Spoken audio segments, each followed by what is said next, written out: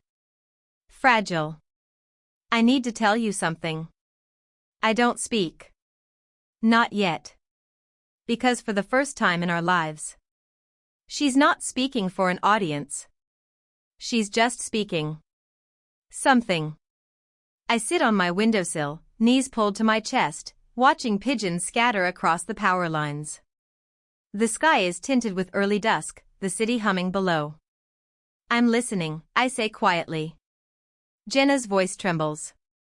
I was jealous. The words tumble out raw, unscripted. God, I've been jealous for so long, I forgot how to be anything else. You were always so complete. Like you knew who you were. She pauses, breath catching. Mom and Dad, they pushed us together, then pulled us apart. And I didn't invite you because I was scared. Scared of what? I ask. Of standing next to you. Of everyone seeing you and wondering why they ever settled for me. The line goes quiet. A shaky inhale. Then. That storm, it was like proof. Who drives through a blizzard for someone who didn't even want them there? Only you. Always you. Outside, the pigeons return to the wires, feathers ruffling, finding new balance. You could have told me.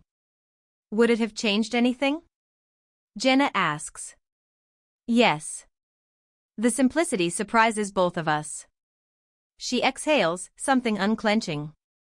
I would have sent the cake, I continue, but I wouldn't have driven through the storm to deliver it myself. A pause. This one different. Lighter.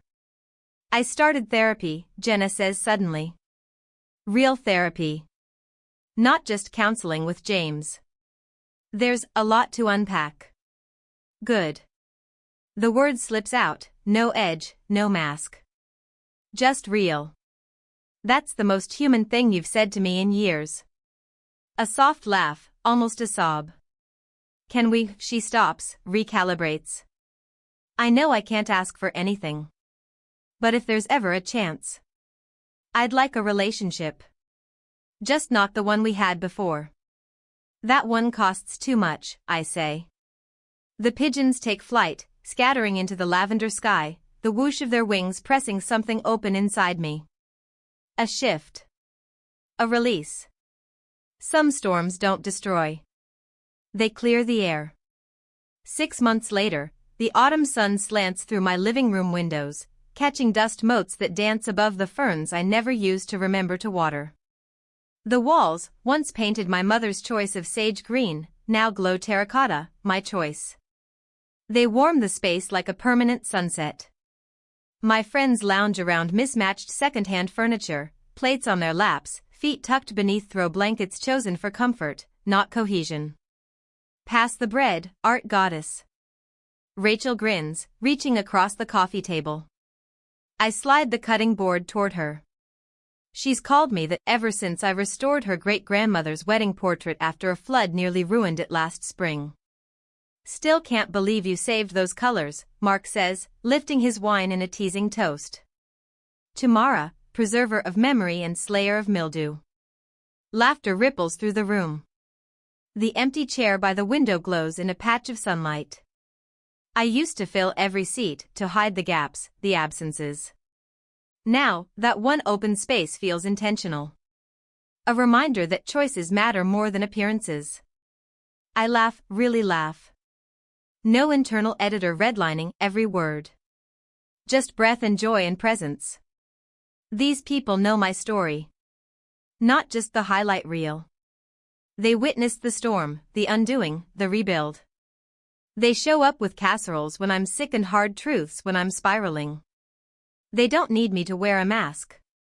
My phone buzzes. Mom. Thanksgiving plans discussion needed. Traditional family dinner at 4. Brooke and Thomas confirmed. Your chair will be waiting. The old Mara would have typed, of course. Wouldn't miss it. She would have canceled dinner with friends who actually wanted her there. She would have driven 10 hours to sit in a chair that felt more like a courtroom witness stand than a welcome seat. I spear a roasted carrot instead. The reply can wait. Julie, my therapist, calls this living at my own tempo. The journal on my desk holds 6 months of weekly entries. 6 months of learning to set boundaries, not fires. 6 months of separating truth from legacy. And tomorrow? Tomorrow, I'll turn a page. Because this isn't the end. It's just the first chapter one got to write for myself. The journal pages grow thicker with every session. Inked lines slowly unravel years of confusion, untangling obligation from love, duty from desire, performance from peace. You know what this sauce needs? Mark leans over his plate, sniffing like a cartoon detective. More garlic. Everything needs more garlic. Everything in your world does, Rachel fires back, launching a dinner roll at his head. He catches it effortlessly and takes a victorious bite, eyes twinkling. I grin. The kitchen timer dings behind me. Hold that thought about your garlic revolution. I slide my chair back, my bare feet moving quietly across the warm hardwood floors that no longer creak for validation. The scent of lemon cake drifts from the oven, simple, rich, nostalgic. No lavender. No edible gold. No desperate need to impress. Just butter, sugar, flour, and zest, combined with the same calm precision I use in conservation work. The cake is enough, because I'm enough. As I open the oven door, last week's conversation with Jenna plays in the back of my mind. Her voice had that fragile flatness, like something held together with too much effort. I started seeing Dr. Harrison, she'd said.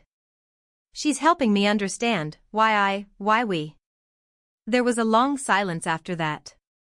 A heavy one. Not defensive, just full of recognition. It's hard, she admitted. Looking at yourself without the filter. Yes, I'd replied. I hadn't rushed to reassure her. I didn't rescue her from her discomfort. Not this time. I just listened. Witnessed. Let her speak without polishing her words for family approval. The cake releases from the pan with a quiet, satisfying sigh. No ornate icing. No message. Just a quiet celebration of making something honest. Dad still won't answer my calls. Mom's latest messages read like rehearsed lines, half guilt, half ultimatums. Maybe it's time to move on. For the sake of the family. We can find a path back. But only if you stop airing dirty laundry. But last Sunday, my cousin Sarah called. I've been watching, she said. The way you stood up, spoke truth. I need to learn how. Her voice cracked. They're trying to plan my wedding. The same old choices. The same tired stories. I feel like I'm drowning in someone else's script. The words came easy, hard-earned wisdom passed like a torch. Your worth isn't measured by their recognition. We talked for 2 hours. Now we meet every week on video. A slow bloom of connection. A circle of truth-tellers growing in the ruins. Last Thursday, Aunt Linda joined. Yesterday, Uncle Paul messaged asking for the Zoom link. In my kitchen, the lemon cake cools. Outside the window, snow begins to fall, fat, lazy flakes that drift instead of crash. The opposite of the blizzard that changed everything. My reflection in the glass overlays the falling snow, a double exposure. The woman I was. The one I'm becoming. The girl who once drove through a storm to prove she was worth loving now bakes for joy, not for permission.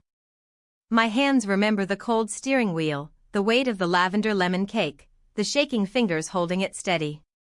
Tonight, my hands cradle a new cake. Unadorned. Honest. Warm. I cut the first slice. The knife slides cleanly through butter yellow crumb, releasing a fresh burst of citrus. This slice is mine. not offered in exchange for love. Not served with strings. I lift the fork, close my eyes, and taste it. Peace. And the beautiful truth? Peace doesn't wait for permission. It arrives in tiny rebellions. Saying no to guilt-wrapped invitations. Speaking truth without scanning the room for permission. Choosing what to preserve and what to let crumble. Mara. Rachel's voice floats in from the dining room. If you're in there having some profound moment of emotional rebirth or whatever, that's cool, but we're starving. Laughter bubbles up, deep and real. No filters. No mental edits. Just sound. Coming. I call, slicing more pieces. I plate them on Grandma Catherine's old dishes, chipped with love, mismatched from years of use. No curated aesthetic, just warmth and memory. I carry the plates into the living room. Before I set them down, I glance once more at the empty chair near the window. It glows with the last light of day. Not a space to be filled for appearances. But a seat waiting for the right things. For healing. For truth. For whoever I choose to welcome next. Hey. It's Mara. If you've made it this far into my story, thank you for listening. For witnessing. For sitting with the hard parts instead of looking away. I want to ask something of you, not for me, but maybe for the part of you that saw yourself in mine. If you've ever driven through a storm, literal or emotional, just to prove your worth, tell me about it. Share your story in the comments. Let's build a space where honesty is louder than perfection, where showing up for yourself matters more than fitting someone else's picture. And if you're someone still trying to untangle love from obligation, if you're tired of playing the role they cast you in, here's my advice. You don't have to earn your place by suffering silently. You don't have to perform your value in perfectly decorated cakes, carefully measured words, or years of showing up without being seen. You are allowed to choose peace over performance. You are allowed to stop translating your pain into palatable pieces for others. You don't need their permission to heal. Support me, not just by liking this video or subscribing, but by supporting yourself. By choosing your truth, even if your voice shakes. By claiming the seat at your own table and letting the empty ones speak for what you've outgrown. And if you feel like you're the only one, you're not. I'm here. And so are the others brave enough to speak. So leave a comment. Tell me, what storm did you survive? What truth are you ready to speak? And if you're not ready yet, that's okay. Just remember, peace doesn't wait for anyone to grant it. It begins when you say, I'm enough. And you are. You always were.